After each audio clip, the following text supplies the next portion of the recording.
Hello guys, welcome to my YouTube channel. और आज की जो क्लास है उसमें हम लोग आज के करंट अफेयर्स यानी 28 मई 2020 का जो करंट अफेयर्स है उसके बारे में आज हम लोग विस्तृत जानकारी लेने वाले हैं। ठीक है, तो 28 मई से करंट अफेयर्स जो भी इम्पोर्टेंट है, टॉप 10 करंट अफेयर्स मैं आज की क्लास में आपके लिए यहाँ पर लाया हूँ। ठीक है, तो चलिए बिना टाइम वेस्ट किए फर्स्ट नंबर क्वेश्चन के साथ स्टार्ट करते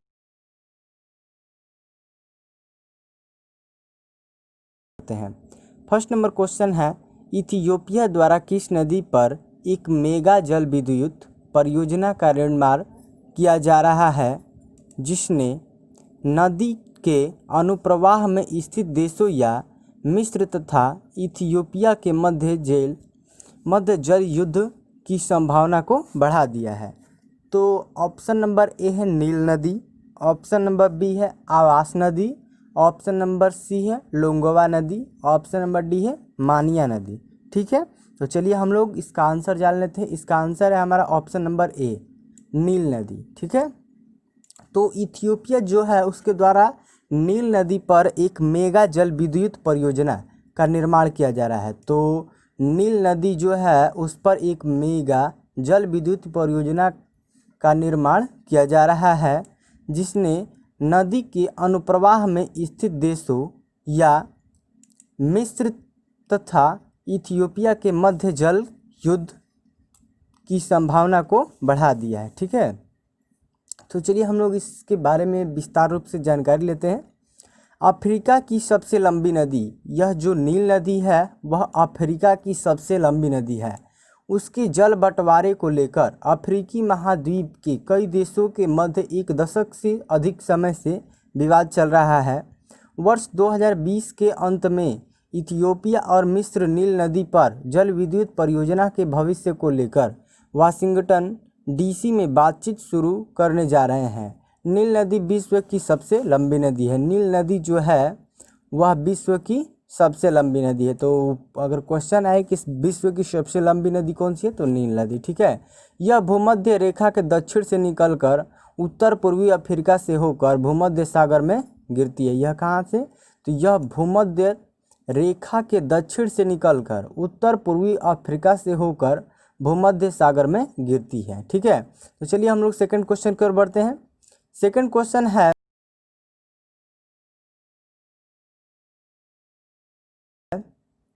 विश्व स्वास्थ्य संगठन WHO ने हाल ही में कितने उम्मीदवारों के मानव परीक्षण में प्रवेश करने की घोषणा की है। तो विश्व स्वास्थ्य जो संगठन WHO है उसने हाल ही में कितने उम्मीदवारों के मानव परीक्षण में प्रवेश करने की घोषणा की है। ऑप्शन नंबर ए है 10, ऑप्शन नंबर बी है 7, ऑप्शन नंबर सी है 8 और ऑप्शन नंबर डी है 5। ठीक है, तो चलिए हम लोग इसका आंसर जान लेते हैं। इसका आंसर है ऑप्शन नंबर सी 8। ठीक है, तो जो WHO है विश्व स्वास्थ्य संगठन उसने 8 उम्मीदवारों को मानव परीक्षण में प्रवेश करने की घोषणा की है। ठीक है, चलिए इसको विस्तारित रूप से जानते हैं। तो विश्व स्वास्थ्य संगठन WHO ने हाल ही में 8 उम्मीदवारों के मानव परीक्षण में प्रवेश करने की घोषणा की है। कई लोग ह्यूमन चैलेंज ट्रायल में भाग लेने के लिए आ गए हैं। ह्यूमन चैलेंज ट्रायल में वॉलंटियर को कोविड-19 वायरस के साथ संक्रमित किया जाता है। ठीक है, यह टीका विकास की प्रक्रिया को गति देने के लिए किया जाता है। ह्यूमन चैलेंज ट्रायल का मुख्य लाभ यह है कि यह परीक्षण को तेज करता है। ठीक है, चलिए हम लोग नेक्स्ट क्वेश्चन को देखते हैं। नेक्स्ट क्वेश्चन है हमारा,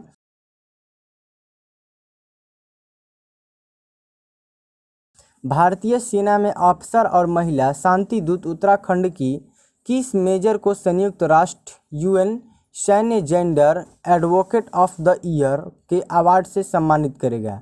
तो ऑप्शन नंबर ए है सुमन गवनी, ऑप्शन नंबर बी है सुमन त्यागी, ऑप्शन नंबर सी है कोमल सचदेवा और ऑप्शन नंबर डी है गीता सेठी। ठीक है, तो चलिए हम लोग इसका आंसर देखते हैं। इसका आंसर है हमारा ऑप्शन नंबर ए सुमन गवनी।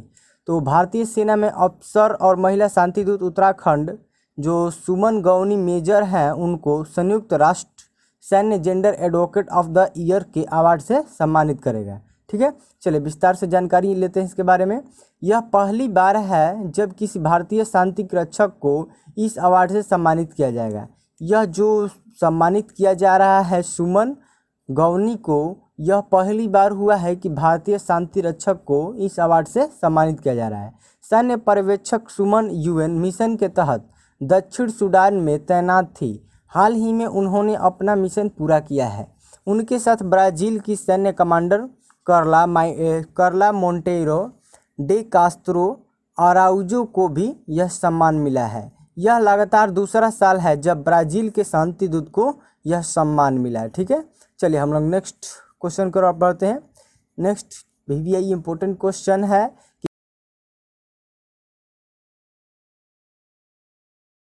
कि विश्व इस्पात संघ ने वर्ल्ड स्टील रिपोर्ट जारी की। इस रिपोर्ट के अनुसार भारत में क्रूड स्टील में कितने प्रतिशत की गिरावट आई है। ठीक है, देखिए ऑप्शन नंबर ए है 85% और ऑप्शन नंबर बी है 95%, ऑप्शन नंबर सी है 10% और ऑप्शन नंबर डी है 65%। ठीक है, तो इसका आंसर देखते हैं हम लोग। इसका आंसर है हमारा ऑप्शन नंबर डी 65%। ठीक है, तो चलिए हम लोग इसे विस्तार से जानकारी लेते हैं। अप्रैल 2020 के दौरान भारत का इस्पात उत्पादन 3.13 मिलियन टन था। अप्रैल 2019 में भारत ने 9.2 मिलियन टन का उत्पादन किया। मार्च 2020 में भारत को मार्च 2019 की तुलना में 14% इस्पात उत्पादन में गिरावट का सामना करना पड़ा है। इस रिपोर्ट में यह भी कहा है कि वैश्विक इस्पात उत्पादन में 13% की गिरावट आई है। अप्रैल 2019 में वैश्विक इस्पात उत्पादन 197.67 मिलियन टन था। ठीक है, तो चलिए हम लोग नेक्स्ट क्वेश्चन की ओर बढ़ते हैं।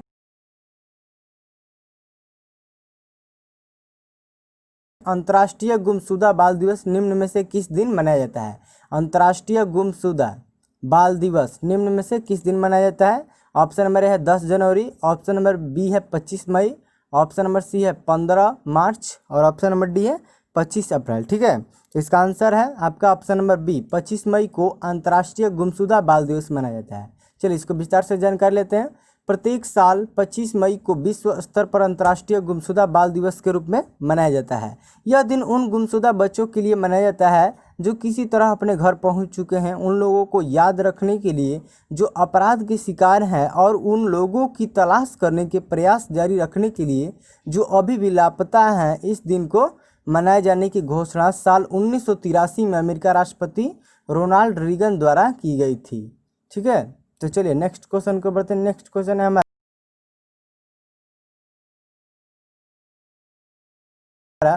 हाल ही में किस देश ने कहा कि वह कोरोना वायरस वैश्विक महामारी से निपटने के लिए पाकिस्तान के प्रयासों में मदद के लिए उसे $60 लाख देगा। ऑप्शन नंबर ए है नेपाल, ऑप्शन नंबर बी है भारत, ऑप्शन नंबर सी है अमेरिका और ऑप्शन नंबर डी है रूस। ठीक है, तो इसका answer option number C America. तो अमेरिका देश ने कहा कि वह कोरोना वायरस वैश्विक महामारी है जो उससे निपटने के लिए पाकिस्तान के प्रयासों में मदद करने के लिए जो अमेरिका देश है वह $60 लाख पाकिस्तान को वह वैश्विक महामारी कोविड-19 से बचने के लिए वह उसे देगा। ठीक है, चलिए इसको विस्तार से जानते हैं। पाकिस्तान के भयानक तरीके से फैल रहे कोरोना वायरस के संक्रमण से निपटने के लिए अमेरिका $60 लाख की सहायता राशि देगा। अमेरिका ने पाकिस्तान को आर्थिक मदद देने का ऐलान किया है। अमेरिका ने कहा कि यह धनराशि पाकिस्तान को उन स्वास्थ्य कर्मियों और प्रशिक्षण देने में काम आएगी जो अस्पतालों में कोरोना वायरस संक्रमण के गंभीर हालात वाले मरीजों की देखभाल करते हैं। उन्होंने कहा कि इसे चिकित्सा केंद्रों में कोरोना वायरस फैलने से रुकेगा। ठीक है, चलिए हम लोग नेक्स्ट क्वेश्चन को बढ़ते हैं। नेक्स्ट क्वेश्चन है हमारा,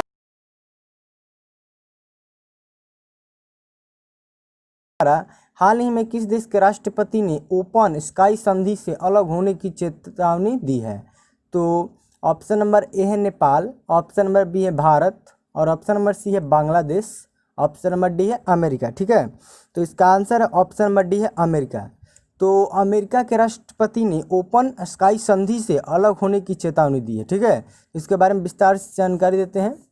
अमेरिका राज्य सचिव के अनुसार अमेरिका के इस फैसले का कारण रूस द्वारा लगातार खुले तौर पर इस संधि का उल्लंघन किया जाना है। यह संधि सदस्य देशों को एक दूसरे देश की सीमा में सैन्य गतिविधियों की जांच के लिए निगरानी उड़ानों की अनुमति देती है।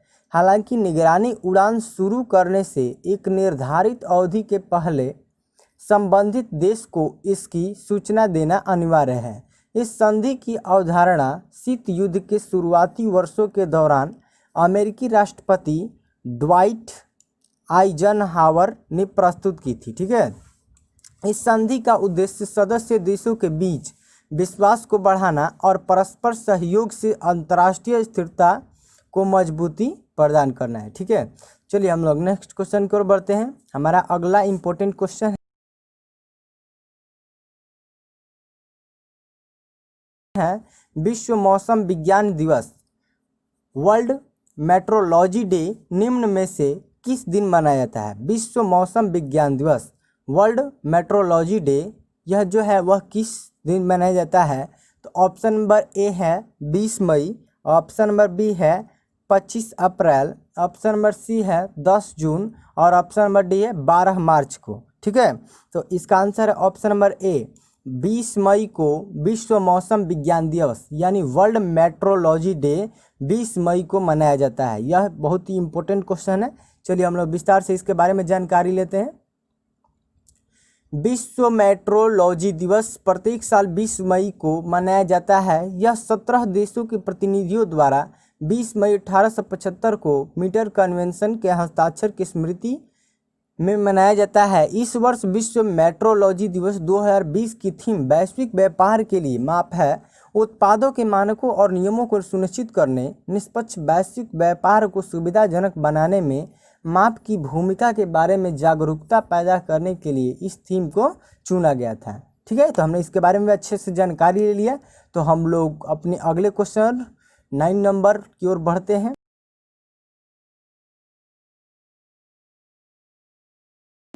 हाल ही में किस देश के प्रधानमंत्री ने कोरोना के कारण देश में लगे आपातकाल को समाप्त करने का निर्देश दिया है?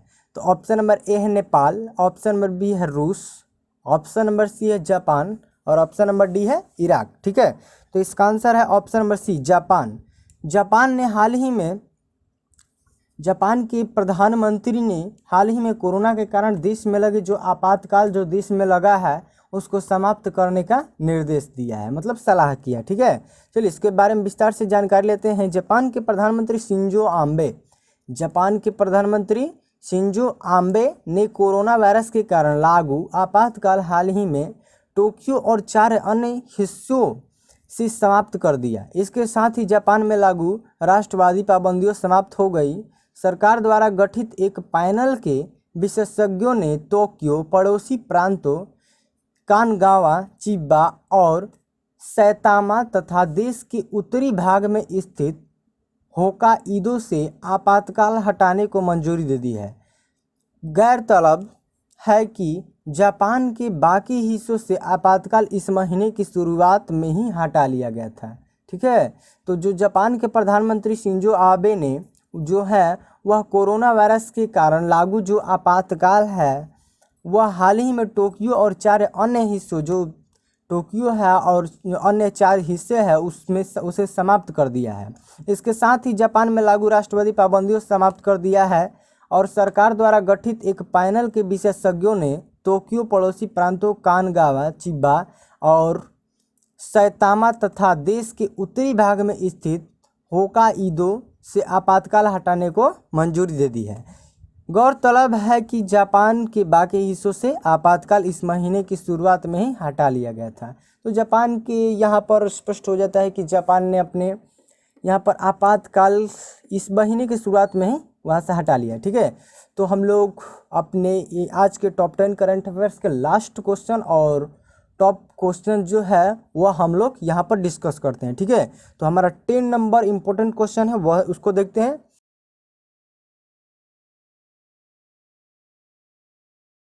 चलिए हमारा 10 नंबर क्वेश्चन है, हाल ही में किस देश के तेज गेंदबाज सेहान मधुस्नका को ड्रग्स रखने के आरोप में हिरासत में ले लिया गया है? ठीक है, तो हाल ही में वह कौन सा देश है जिसके तेज गेंदबाज सेहान मधुस्नका को ड्रग्स रखने के आरोप में हिरासत में ले लिया गया है।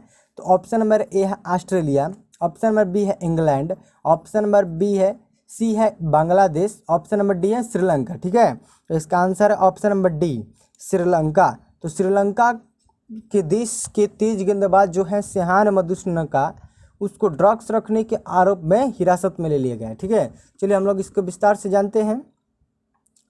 श्रीलंका के तेज गेंदबाज शेहान मधुस्नका को ड्रग्स रखने के आरोप में हिरासत में लिया गया है। श्रीलंका क्रिकेट बोर्ड ने तेज गेंदबाज शेहान मधुस्नका को हर तरह की क्रिकेट से तत्काल प्रभाव से बैन कर दिया गया है। मतलब वह अब किसी भी प्रकार की क्रिकेट वह नहीं खेलने के लिए उनको बैन कर गया है। शेहान मधुस्नका ने साल 2018 में बांग्लादेश के खिलाफ जनवरी में अपना वनडे इंटरनेशनल डेब्यू किया था। उसी मैच में शेहान मधुस्नका ने हैट्रिक ली थी। एक वनडे मैच और 2 T20 international match Sri Lanka team के लिए खेल चुके शेहान मधुस्नका चोट के कारण टीम से बाहर हो गए थे। शेहान मधुस्नका ने फरवरी 2018 में अपने दोनों T20 इंटरनेशनल मैच खेले थे, जिनमें वे सिर्फ 2 विकेट चटका पाए थे। ठीक है, तो देखिए आज का हमारा टॉप 10 जो करंट अफेयर्स है वो यहाँ पर कंप्लीट हो जाता है। तो देखिए इस चैनल पर आपको डेली का टॉप 10 करंट अफेयर्स यहाँ पर प्रोवाइड कराया जाता है। तो ठीक है, तो जुड़े रहिए आप हमारे YouTube channel study in commercial field से। ऐसे ही रोज़ वीडियो पाने के लिए आपको यह वीडियो कैसा लगा आप इसे कमेंट करके अवश्य बताएं। ठीक है, चलिए हम लोग मिलते हैं नेक्स्ट वीडियो में।